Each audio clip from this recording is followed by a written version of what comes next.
ഇന്നത്തെ ഉച്ചയൂണിൻ്റെ വിഭവങ്ങൾ കാണാം. ഇന്ന് നോൺ വെജ് കറികൾ അധികമില്ല.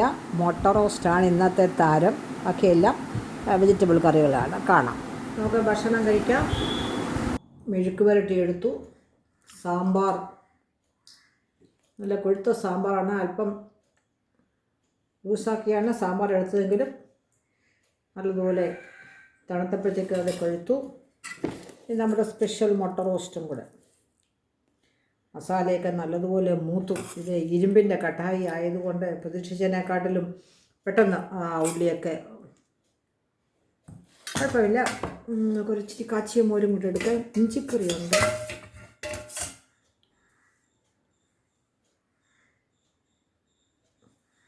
അതെടുത്തു.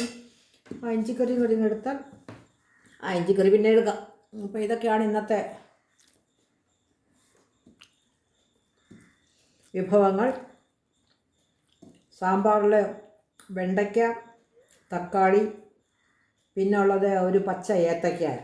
ഇത്രയും ഇട്ടാണ് സാമ്പാർ ഉണ്ടാക്കിയത്.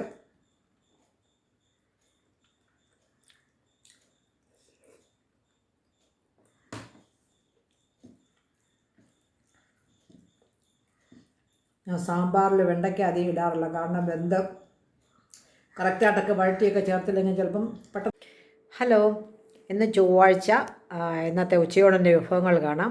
കറികളൊക്കെ റെഡിയാക്കിയിട്ട് ഞാൻ പോയി കുളിച്ചു. ഉച്ചയ്ക്ക് ആകുമ്പോൾ ദിവസവും ഒന്നും തല കഴുകാറില്ല. കാരണം തൊണ്ടവേദന, ചുമ ഇതൊക്കെ പ്രായമുള്ളവർക്ക് വരാറുണ്ട്. 70 വയസ്സ് കഴിഞ്ഞവരൊക്കെ സൂക്ഷിക്കണം എന്നുള്ളതാണ്. അതുകൊണ്ട് ഉച്ചയ്ക്ക് മുമ്പായിട്ട് കുളിക്കും. അല്ലെങ്കിൽ പിന്നെ മേല് കഴുകുക മാത്രമേ ഉള്ളൂ. അപ്പോൾ കറികളൊക്കെ റെഡിയാക്കി.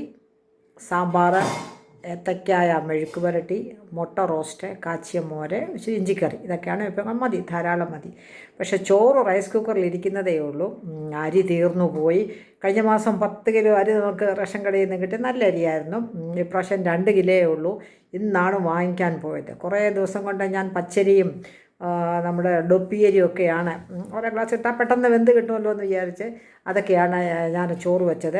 അപ്പോൾ ഇന്ന് സൗകര്യമായിട്ടുള്ളത് കൊണ്ട് പോയി വാങ്ങിച്ചു 2 കിലോ ചമ്പാവരി, റോസ് ചമ്പാവരിയും അതിലൂടെ 2 പാക്കറ്റ് 2 കിലോ ഗോതമ്പ് പൊടിയും കൂടി ഇപ്രാവശ്യം കിട്ടി.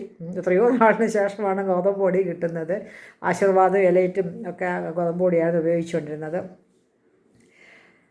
കുഴപ്പമില്ല.